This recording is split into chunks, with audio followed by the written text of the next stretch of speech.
Hi friends, तर आज मी तुमच्यासोबत इथे रव्याची रेसिपी शेअर करणार आहे।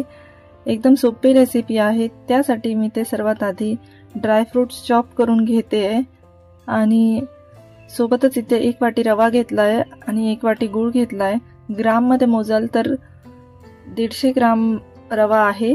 तर सर्वात आधी इथे गॅसवर मी एक कढाई ठेवली आहे। त्यात मी 4 टेबलस्पून तूप घालून घेणार आहे। इथे मी अर्धी वाटी तूप घेतलंय।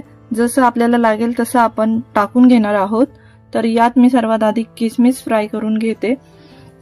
किसमिस थोडे लवकरच फ्राय होतात, त्यामुळे ते सेपरेटच मी फ्राय करून घेते।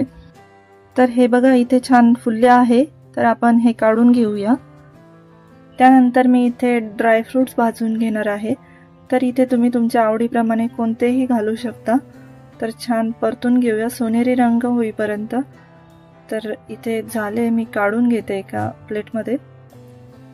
तर आता इथे आपल्याला रवा भाजून घ्यायचा आहे। तर त्या तुपामधील मी 2 मोठे चमचे तूप कढईत टाकून घेतलंय आणि आपण आता रवा भाजून घेऊया।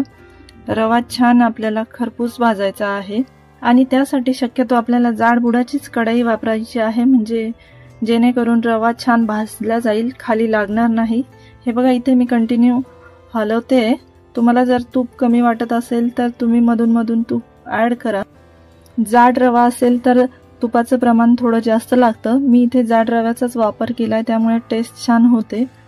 तर इथे आपला रवा भाजतोय तोपर्यंत मी दुसऱ्या गॅसवर एक सॉसपॅन ठेवलाय। त्यामध्ये आता ज्या वाटीने आपण रवा मोजून घेतला होता त्याच वाटीने आपल्याला दूध आणि पाणी ऍड करायचं आहे। इथे मी 2 वाट्या दूध घेतलंय आणि 1 वाटी पाणी घेतलंय। तर ते आपण गरम करून घेऊया आणि मगच आपल्याला रव्यात घालायचं आहे। मध्ये मध्ये आपल्याला रवा पण हलवून घ्यायचा आहे। तर इथे आपला रवा छान खरपूस असा सोनेरी रंगावर भाजून झाला आहे। त्यानंतर लगेचच आपण दूध ऍड करून घेऊया। तर इथे गॅसची फ्लेम एकदम लो ठेवायची किंवा गॅस बंद करून घ्या, जेणेकरून ते अंगावर उडणार नाही।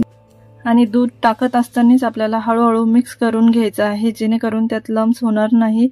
तर इथे मी सगळं दूध टाकून घेतलं आहे। त्यानंतर जो गूळ होता 1 वाटी घेतलेला तो पण मी यात ऍड करून घेते। नंतर जे ड्रायफ्रुट्स होते फ्राय केलेले ते पण आपण यात लगेचच ऍड करून घेऊया आणि इथे आता चांगलं मिक्स करून घेऊया। इथे आपण जो गूळ घातला तो शक्यतो आपल्याला बारीक करूनच घालायचा आहे किंवा चाकूने चिरून घालायचा आहे, जेणेकरून तो लवकर मेल्ट होईल। गुळामुळे हा शिरा खूपच चविष्ट होतो आणि याला रंगही छान येतो। तर आता मी इथे सगळं मिक्स करून घेतलं आहे। त्यानंतर आता यामध्ये मी जी दुधावरची साय असते ना ती घालणार आहे। हे खरं तर ऑप्शनल आहे, तुम्हाला जर आवडत नसेल तर तुम्ही स्किप पण करू शकता। हे बघा तुम्ही इथे बघू शकता की मी 2 टेबलस्पून एवढी यात साय घालून घेतली आहे। आपल्याला दुधावरची साय घालायची आहे, म्हणजे ती फ्रेश असते। तुम्हाला जर आवडत असेल तर नक्की तुम्ही ऍड करा, त्यामुळे शिऱ्याची चव आणखीनच छान होते। तर इथे मी सगळं मिक्स करून घेतलं आहे। त्यानंतर आपल्याला इथे झाकण ठेवून एक वाफ आणायची आहे, म्हणजे रवा आपला छान फुलून जाईल। तर मी इथे 2 ते 3 मिनिटांनंतर चेक करून घेतलं। हे बघा आपला शिरा एकदमच फुलला आहे। यानंतर मी इथे उरलेल्या तुपातून 2 टेबलस्पून तूप टाकून घेणार आहे। यामुळे शिऱ्याला एक शाईन येते। हे आपल्याला शेवटीच टाकायचं आहे आणि आता मी एकदा मिक्स करून यामध्ये विलायची पावडर टाकून घेते आणि शेवटी इथे चांगलं आपण मिक्स करून घेऊया। तर इथे आपला साजूक तुपातील गुळाचा शिरा तयार आहे।